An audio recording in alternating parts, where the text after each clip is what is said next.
Boa noite, irmãos, a graça e a paz. Juntos, mesmo distantes, em comunhão, mesmo não no mesmo local físico. É uma bênção estar com os irmãos mais um domingo e ter a oportunidade e a responsabilidade hoje de ministrar a palavra do Senhor. Quero orar mais uma vez com os irmãos. Queria te convidar aí na sua casa, onde você está, abaixar sua cabeça, fechar seus olhos e clamar ao Senhor para que nesse momento o Espírito Santo dele ministre ao teu coração. Pai, obrigado pelo teu amor, obrigado pelo teu cuidado, pela tua graça, pela possibilidade que nós temos de meditar na tua palavra, de sermos ministrados pelo teu Santo Espírito. O Senhor sabe que não sou eu que tenho o poder de convencer ninguém de nada, mas é o teu Santo Espírito que trabalha nas nossas mentes, trazendo transformação, falando aos nossos corações. Então, minha oração que seja essa a realidade nesta noite. Pai, em nome de Jesus. Amém. Hoje nós vamos pensar um pouquinho sobre vida e atitude cristã. Vida e atitude cristã, ou vida e conduta cristã, também pode ser empregado. Eu queria te convidar a abrir sua Bíblia numa cartinha pequena e às vezes até esquecida, lá no Novo Testamento, chamado Tito, uma carta de Paulo ao seu discípulo Tito. Nós vamos refletir hoje no capítulo 2.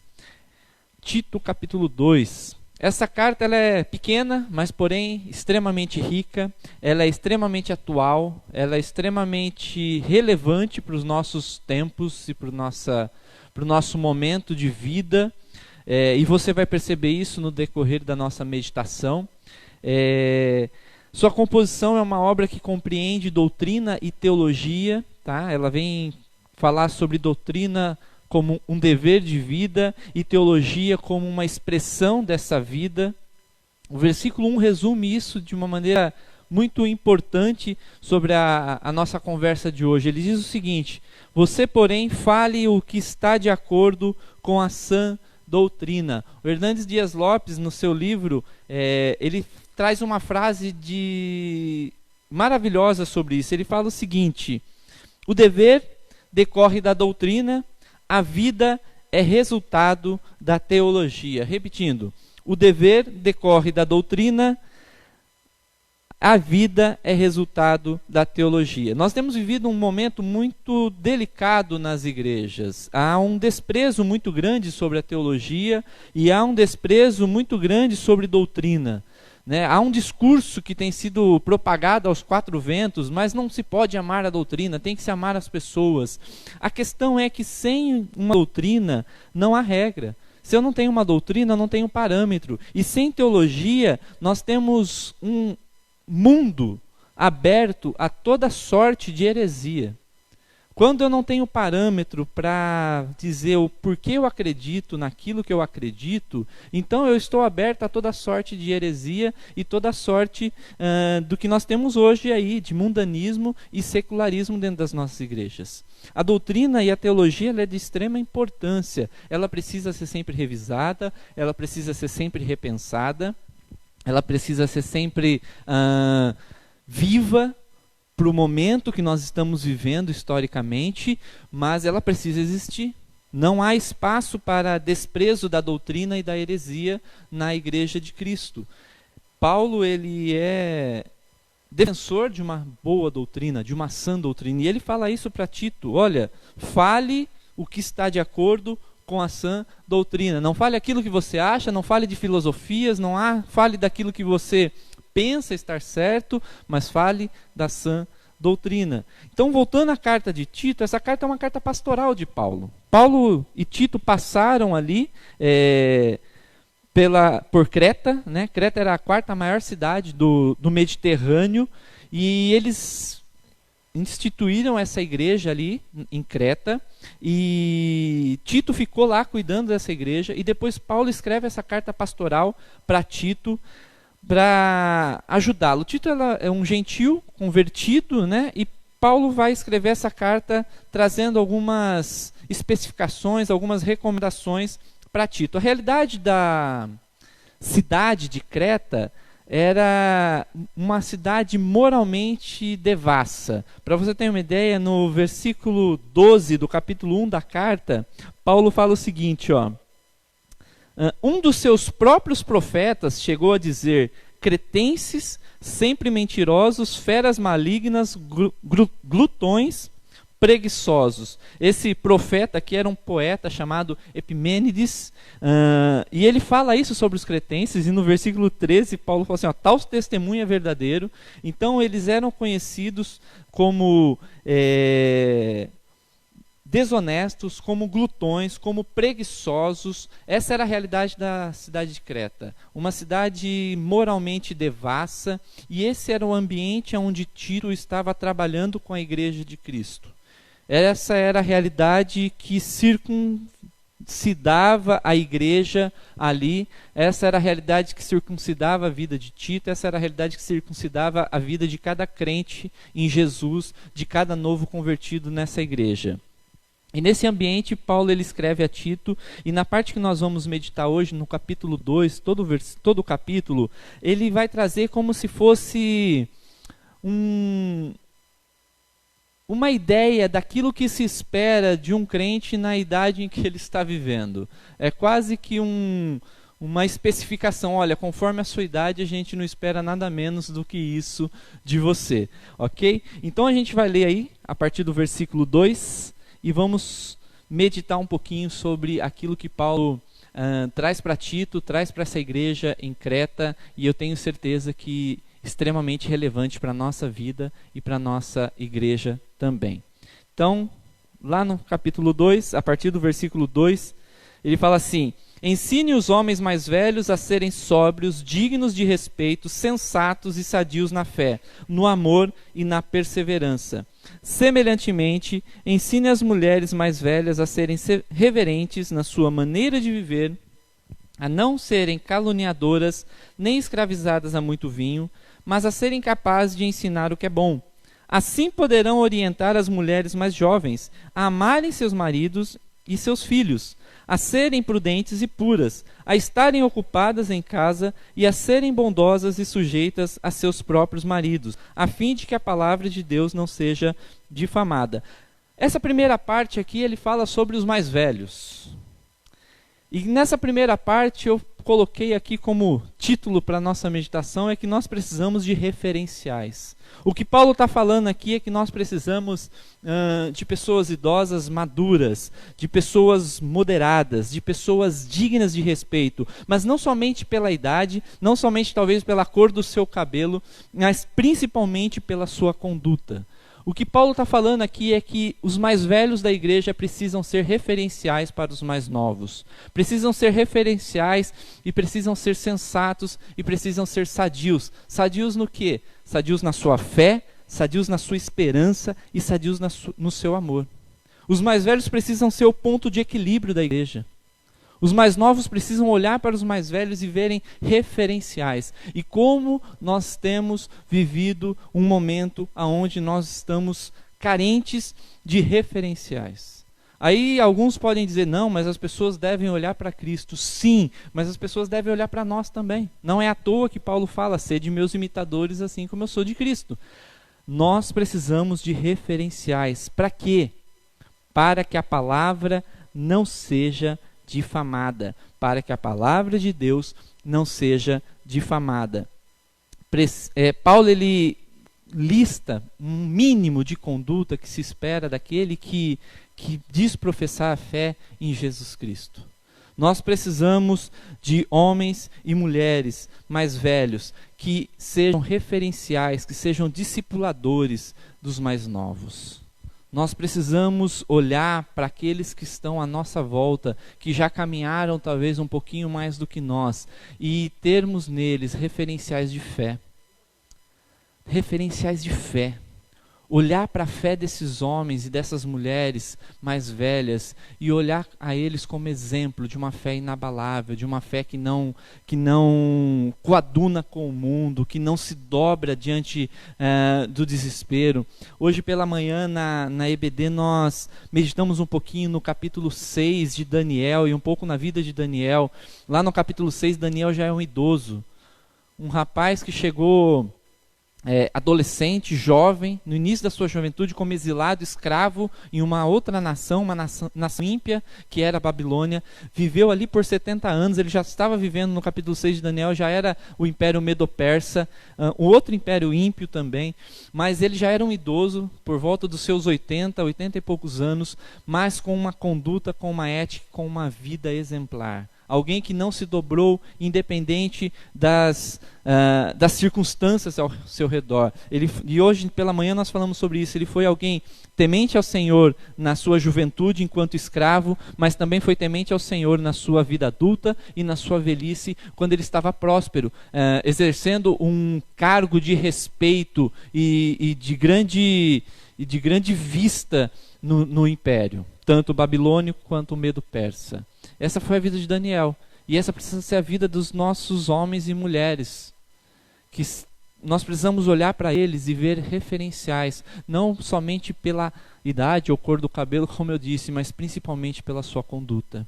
Conduta de esperança. Homens e mulheres que não perderam de vista o Senhor, não perderam de vista a promessa da sua segunda vinda. Homens e mulheres que não colocam a sua esperança nas finanças, não colocam a sua esperança no mundo, não colocam a sua esperança nas possibilidades que estão à sua volta, mas colocam a sua esperança no Senhor. Homens e mulheres que sejam referenciais no amor. Referenciais no amor, homens e mulheres calejados pelo amor, que já aprenderam a amar de tal maneira que o amor transborda. Sabe aquele amor de vô e de vó? É isso que a gente precisa. Homens e mulheres que aprenderam a amar, que o amor exala dos seus poros. E a gente sabe que o amor não é conivente, não é o amor do tapinha nas costas, é o amor que ensina. É o amor que exorta, né? E aqui ele fala sobre homens e mulheres mais velhos que ensinam os jovens, que ensinam a como viver de uma maneira responsável, a como ter uma conduta responsável. Mas nós precisamos desses referenciais. Nós precisamos olhar para a igreja de Cristo e ver homens e mulheres como referenciais, como exemplos de conduta, como exemplos de fé, como exemplos de esperança e como exemplos de amor. Mas ele não para por aí. No versículo 6 ele fala sobre uma segunda classe. Ele fala sobre os jovens. Ele fala assim, da mesma maneira, encoraje os jovens a serem prudentes. Ou seja, a pouca idade não é desculpa para descompromisso. A pouca idade não é desculpa para falta de engajamento no evangelho. Não é desculpa no reino. Nós muitas vezes exacerbamos os nossos adolescentes, os nossos jovens de responsabilidades, cursos e mais cursos. Nós falamos para eles que com 17 anos eles precisam escolher sua profissão. Com 20, 21 anos eles estão formados e nós esperamos que eles se tornem profissionais e trabalhem, e para isso eles estão preparados. Mas quando nós falamos de reino, quando nós falamos de igreja, nós falamos assim, não, calma, eles são novos para isso. Quando nós falamos da responsabilidade dos nossos jovens, dos nossos adolescentes com a igreja local, nós, não, calma, vai devagar, eles são jovens para isso. Mas a palavra de Deus diz que os jovens precisam ser prudentes. E aí eu fui dar uma pesquisada em alguns significados de prudente, e eu queria ler para você. E eu vou te dizer que quando eu pesquisei, eu percebi que o significado era um pouquinho mais sério do que até eu mesmo imaginava, tá? Tanto no dicionário quanto no significado bíblico. No dicionário, por exemplo, ele fala assim, que expressa prudência, com precaução e sensatez, cauteloso, que se esquiva do perigo, que demonstra cautela, ajuizado, que tem o hábito de se precaver, que se prepara de maneira antecipada, precavido. Mas aí nós vamos para a Bíblia. Tem um homem que viveu no século 17 e 18, um dos responsáveis pelo movimento da reforma holandesa. Ele se chamava Wilhelmus Abrakel. Minhas pronúncias não são muito boas, mas dá para entender. Mas ele fala o seguinte, prudência. O que o leme é para um navio, a prudência é para o exercício de todas as virtudes. Em hebraico temos a palavra shazut, que significa uma visão. E é derivada de shazá, que significa ver. Meu hebraico está um pouco enferrujado. Desta se deriva a palavra shozi, que significa vidente ou profeta. Esta palavra é usada porque a pessoa prudente é alguém que vê tudo com antecedência, percebe tudo com antecedência e governa suas ações e conformidade a isto. Um jovem que enxerga as coisas com antecedência é ajuizado e as suas atitudes são em conformidade a esta prudência. Mas ele não para por aí, ele fala assim, em grego temos poronoia, poroneses, que é derivado de perém. Meu grego também não é essas coisas. Ou seja, a compreensão, a sabedoria. A partir desse derivado temos poronel, que significa compreender, pensar, considerar, concluir e cuidar. Você acha que a Bíblia está exigindo pouca coisa dos nossos jovens? Você acha mesmo que a Bíblia nivela os nossos jovens por baixo? A palavra de Deus diz que nos jovens há força para resistir ao maligno. Jovem, eu vos escolhi porque são fortes. A Bíblia não nivela os nossos jovens por baixo. Nós temos uma sociedade que tem nivelado nossos jovens por baixo. Nós hoje temos adolescentes de 40 anos. Mas a Bíblia não nivela. A Bíblia vem falar, jovem, seja prudente, seja sábio, enxergue as coisas com uma visão, com antecedência, seja cuidadoso, seja juizado, viva de acordo dessa maneira, porque é assim que essa doutrina espera de você. Nós começamos com isso, né? Fale de acordo com a sã doutrina. A sã doutrina espera isso dos mais velhos, a sã doutrina espera isso dos jovens. A Bíblia não nivela os nossos jovens por baixo. A Bíblia não, você que é jovem e está me ouvindo, a Bíblia não te nivela por baixo. E nós não podemos exigir nada menos e nada mais do que a própria palavra do Senhor exige dos nossos jovens. Jovens éticos, jovens prudentes, jovens comprometidos com a palavra de Deus, jovens compromissados com o reino do Senhor, jovens comprometidos com a igreja local, compromissados com a igreja local, que não se dobram aos valores e aos conceitos que o mundo tem ensinado e tem quase que colocado goela abaixo dos nossos jovens. Nós temos N exemplos, tanto na palavra de Deus quanto na história, de homens e mulheres de Deus que desde a sua juventude não se permitiram ser corrompidos, mas permaneceram fiéis, foram prudentes na sua conduta, agiram da maneira que a palavra de Deus exigia que eles agissem. E nós precisamos incentivar os nossos jovens a agir dessa maneira, a viver dessa maneira. Você que é pai e mãe, você precisa ser referencial para ele, para que ele aprenda a viver dessa maneira. E nós não podemos achar que os nossos jovens são fracos, porque a palavra de Deus diz o contrário disso.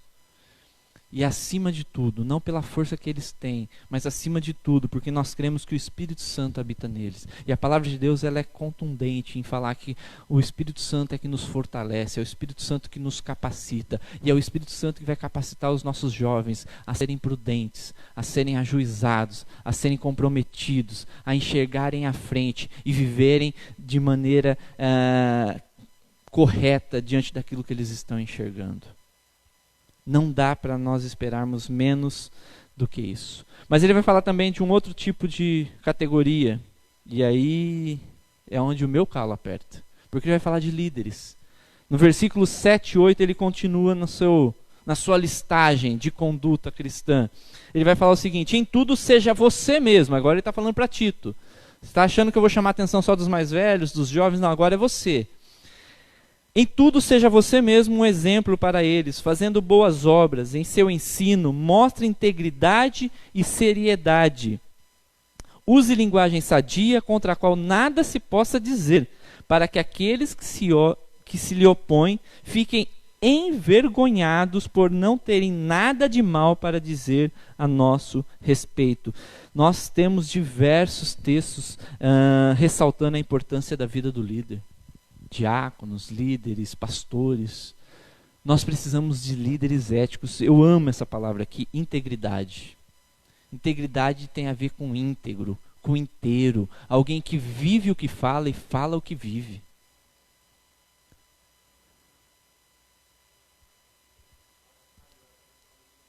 A conexão do YouTube caiu, desculpa a paralisação, mas já vai voltar. Continua ou para, Nuno? Tá, só um minutinho, pessoal do Facebook, que eu já vou voltar. Já vou continuar.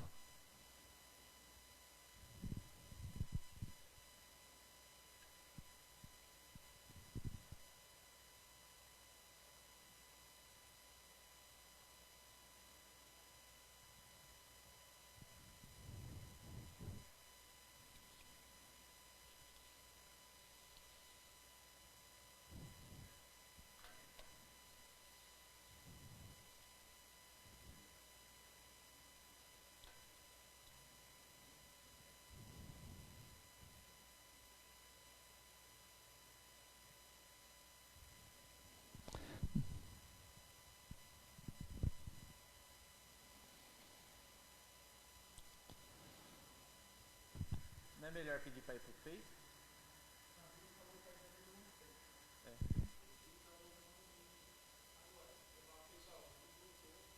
Tá, o YouTube voltou, mas a gente vai continuar. Então, se você estiver no Face, permanece. Se você estiver no YouTube, permanece.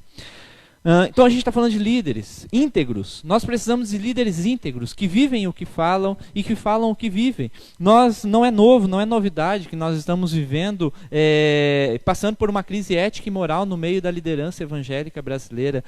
Nós podemos abrir os jornais e, infelizmente, nós vamos ver notícias e mais notícias nesse meio. Mas nós precisamos permanecer fiel. Eu preciso crer como a palavra diz, né? Eu não posso me esconder numa caverna escura, como Elias, e falar, olha, para mim chega, não dá mais. Eu preciso acreditar que tem mais 7.000 que não se dobraram a Baal. Eu preciso crer que tem bons líderes aí fora, que amam ao Senhor, que temem ao Senhor. E eu preciso olhar para isso com esperança, e eu preciso olhar para a minha vida, e eu preciso buscar ser isso. Nós, líderes, precisamos olhar para as nossas vidas e buscarmos ser íntegros, buscar viver de uma maneira que o nome do Senhor seja exaltado. Ele termina aqui no versículo 8, para que aqueles que lhe opõem fiquem envergonhados por não terem nada de mal para dizer a nosso respeito. Hoje, na aula de Daniel, nós vimos isso. Eles procuraram algo contra a vida de Daniel para acusá-lo, e não encontrando nenhum defeito, nenhuma coisa, nada que denegrisse a sua imagem, nada que o seu caráter, colocasse em prova o seu caráter. O que eles fizeram? Eles usaram exatamente a sua integridade contra ele. Bom, nós sabemos que Daniel vai orar independente do que lhe custe, então vamos pôr um decreto. E eles colocam um decreto e Daniel não se dobra a isso, e ele vai orar ao Senhor como ele sempre fazia, abre a janela do seu quarto, se volta para Jerusalém e vai orar, mesmo sabendo que isso custava a vida dele, que aquilo era uma pena de morte para ele. Ele continua fiel e íntegro. Qual é o preço que nós vamos pagar pela nossa integridade como líderes? O mundo jaz no maligno, a gente não sabe o dia de amanhã, a gente não sabe quais leis, quais decretos, o que vai acontecer no dia de amanhã. Nós não sabemos o que talvez vamos ser proibidos de falar. Mas a nossa integridade com o Senhor, com a sã doutrina e com a palavra, ela deve permanecer, custe o que custar. Nós precisamos permanecer fiéis, nós precisamos de líderes que sejam exemplo no caráter e na vida cristã. Mas ele vai falar também sobre uma quarta categoria, agora sobre a categoria de vida que cabe a todos nós, porque ele vai falar sobre a conduta civil. No versículo 9 e no versículo 10 ele fala o seguinte: ensine os escravos a se submeterem em tudo a seus senhores e procurarem ajudá-los a não serem a não roubá-los, mas a mostrarem que são inteiramente dignos de confiança, para que assim tornem atraente em tudo o ensino de Deus, nosso Salvador. Graças ao Senhor, nós vivemos um momento da história onde não há mais escravidão. Mas eu vejo aqui como uma grande lição da nossa conduta civil. Todos nós trabalhamos, pelo menos a maioria, alguns estão estudando e um dia vão trabalhar. Todos nós temos oportunidades diante da nossa vida civil, de vivermos fora dos princípios do Senhor, de termos vantagens, né? Como eu disse hoje de manhã, nosso jeitinho brasileiro. O que Paulo está falando é o seguinte: olha, é horrível viver como escravo. E Paulo aqui, muitos acham que Paulo está defendendo a escravidão. Ele nunca defendeu a escravidão, mas o que ele está falando é o seguinte: olha, não deixe o meio em que você vive ditar a maneira que você vive.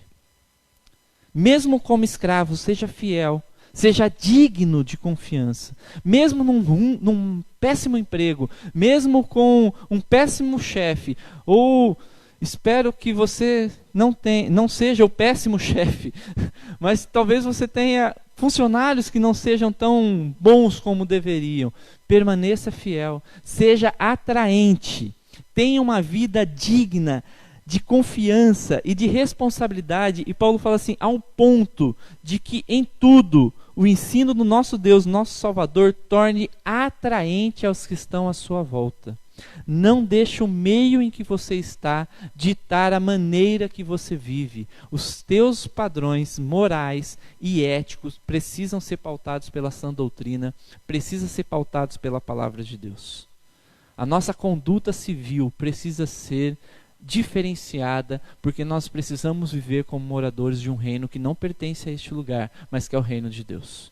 E como moradores do reino do Senhor, nós vivemos pelos princípios éticos e morais diferentes nesse mundo que jaz no maligno. Nós vivemos de maneira diferente, custe o que custar. Mas por que isso? Para que tudo isso? Por que e para que tudo isso? Paulo continua.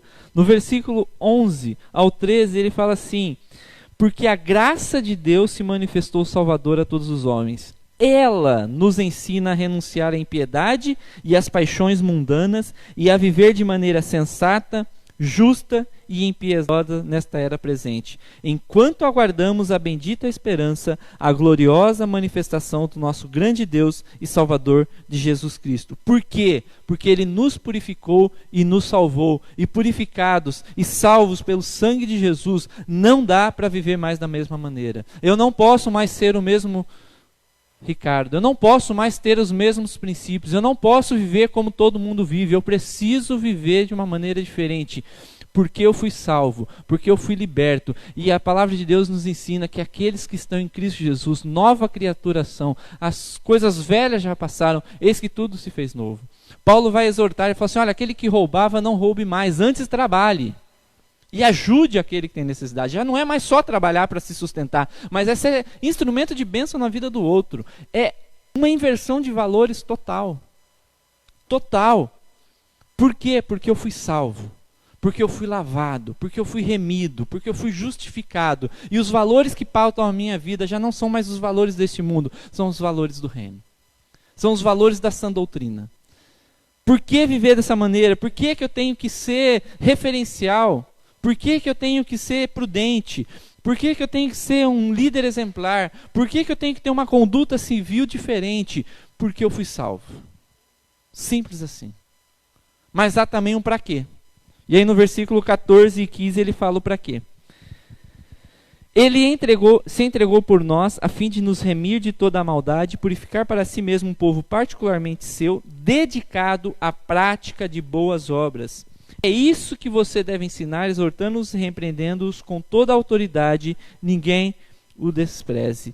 Nós precisamos viver para as boas obras, porque fomos salvos para que nós possamos viver para as boas obras. Uma vida que condiz a fé que nós professamos com as atitudes que nós temos. Fé e boas obras. Não dá para separar, não dá. Tiago vai falar isso: olha, não tem como ter uma fé viva sem boas obras. Mostre-me sua fé morta e eu te mostrarei a minha fé com as boas obras. Nós não somos salvos pelas boas obras, nós somos salvos para as boas obras. A partir do momento que nós somos salvos, não tem como viver mais da mesma maneira. Nós somos salvos para as boas obras. Então eu sou um referencial, eu sou prudente, eu sou exemplar, eu tenho uma conduta civil, eu vivo conforme a sã doutrina espera, porque eu fui salvo, e sendo salvo, eu preciso viver para as boas obras. A minha vida precisa manifestar as boas obras, a minha vida precisa manifestar o reino de Deus, a minha vida precisa manifestar a sã doutrina. Não dá para viver diferente disso. Paulo está exortando Tito a ensinar isso para a igreja em Creta. Uma igreja que está no meio de uma cidade devassa. Uma igreja que está no meio de uma cidade entregue a todo tipo de pecado. Mas ele está falando o seguinte: olha, a igreja precisa ser diferente. A igreja precisa ser um luzeiro no meio dessa treva toda. A igreja precisa ser sal da terra no meio desse lamaçal aí. Eu lembro de uma analogia que um pastor fazia do cisne, se eu não me engano é o cisne, que ele fica no meio da lama e ele não se suja porque existe um óleo na sua pele, na sua pena, que protege ele das impurezas. Então você nunca vai ver ele sujo, a sua pena sempre vai estar branquinha. E essa é a igreja. Não é aonde eu vivo, mas é como eu vivo. Não é aonde eu vivo, mas é os valores que ditam a vida que eu vivo. É a sã doutrina, e é por isso que eu preciso amar a doutrina, e é por isso que eu preciso amar a teologia. Porque é elas que me dão um parâmetro de como viver segundo a palavra de Deus, de como viver de uma maneira que agrada o coração de Deus, de como viver de uma maneira que o reino de Deus é manifestado na vida daqueles que estão à nossa volta. Então, para aqueles que foram alcançados pela graça salvadora de Jesus, aquele que é cristão, não é possível continuar da mesma maneira. Então nós precisamos de idosos que sejam referenciais, jovens prudentes. Nós precisamos de líderes exemplares. E nós precisamos ter, todos nós, uma conduta civil que manifesta o reino de Deus. Nós temos uma responsabilidade, um dever com o reino, independente da nossa idade, independente da nossa classe social, independente do nosso sexo, independente de qualquer coisa. Nós temos uma responsabilidade. A igreja vivendo conforme essa doutrina e é a verdadeira esperança para a sociedade. Famílias fortes que se amam, líderes fortes e exemplares que manifestam o caráter de Cristo na sua vida, jovens prudentes que influenciam no seu ambiente, na sua faculdade, no seu trabalho. É a verdadeira esperança para esse mundo que jaz no maligno. E como que talvez a gente precise? Talvez o primeiro passo que a gente precise ter é de um clamor de arrependimento. Talvez você, como homem e mulher de Deus, você hoje precisa se arrepender. Talvez você, como jovem que já conhece ao Senhor, você precisa hoje se arrepender. Talvez você, como funcionário, como patrão, hoje você precisa se arrepender. Talvez o primeiro passo para uma conduta e uma vida cristã seja o arrependimento. Seja um clamor de arrependimento. A gente vai ver na palavra de Deus o juízo de Deus vindo sobre aqueles a que Ele ama, para que aqueles a quem Ele ama pudessem olhar para a sua própria vida e se arrepender. Talvez o arrependimento como igreja cristã evangélica brasileira seja o primeiro passo que a gente precise dar rumo a nos tornarmos a verdadeira esperança de Cristo para esse mundo que jaz no maligno. E eu queria te convidar a baixar sua cabeça e a fazer um autoexame, porque eu não posso fazer esse exame por você. E talvez nem você mesmo sozinho possa fazer esse exame. Mas o Espírito Santo pode fazer esse exame em você. Eu queria que você, de cabeça baixa, de olhos fechados, esquecendo quem está do seu lado, talvez você esteja com mais um, com mais dois, com mais três assistindo e participando deste culto online. Mas eu queria te convidar a refletir sobre sua vida. A refletir sobre sua vida cristã, seu compromisso com o Senhor, o seu compromisso com o Evangelho, o seu compromisso com a doutrina, com a teologia, com a maneira que elas regem a sua vida. Eu não estou falando sobre um amor doutrinário como um fim em si próprio. Eu estou falando de uma doutrina pautada na palavra de Deus, que manifesta vida, que manifesta graça, que manifesta amor, que manifesta misericórdias do Senhor. Uma doutrina e uma teologia respaldada na palavra de Deus, que é o referencial do amor de Cristo, que entregou sua vida por mim e por você. E eu te queria, junto comigo, essa noite, a te convidar por um clamor de arrependimento.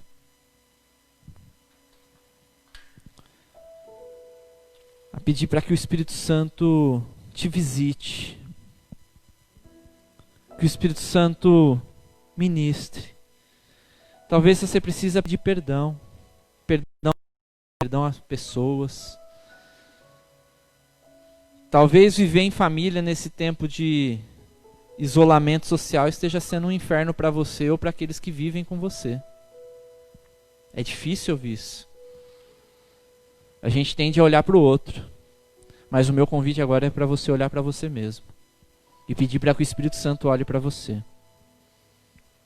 Talvez você precise pedir perdão porque você não conseguiu ser um referencial de fé para aqueles que estão à sua volta. Talvez você jovem precise pedir perdão porque a última coisa que você tem sido é prudente. É responsável com o reino, com a palavra do Senhor. E é uma palavra às vezes dura de ouvir e eu posso te dar plena convicção que também é dura de pregar.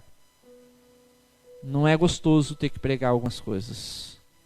Mas ai de nós não pregarmos aquilo que Deus coloca no nosso coração. E eu queria te convidar nesse tempo de reflexão a pedir para o Espírito Santo revisitar a sua vida, revisitar seu coração e revisitar suas condutas. E talvez hoje seja uma noite de libertação para você. Seja uma noite de restauração. Seja uma noite de começar de novo. De voltar ao primeiro amor e de falar: Senhor, eu tenho negociado aquilo que não se negocia. Eu tenho permitido que valores e princípios desse mundo tomem conta do meu coração, enquanto o que deveria estar tomando conta do meu coração é o teu reino. Eu tenho vivido conforme a banda toca e não tenho levado a sério aquilo que a tua palavra exige de mim. Eu tenho achado que sempre dá tempo. Sempre tem tempo.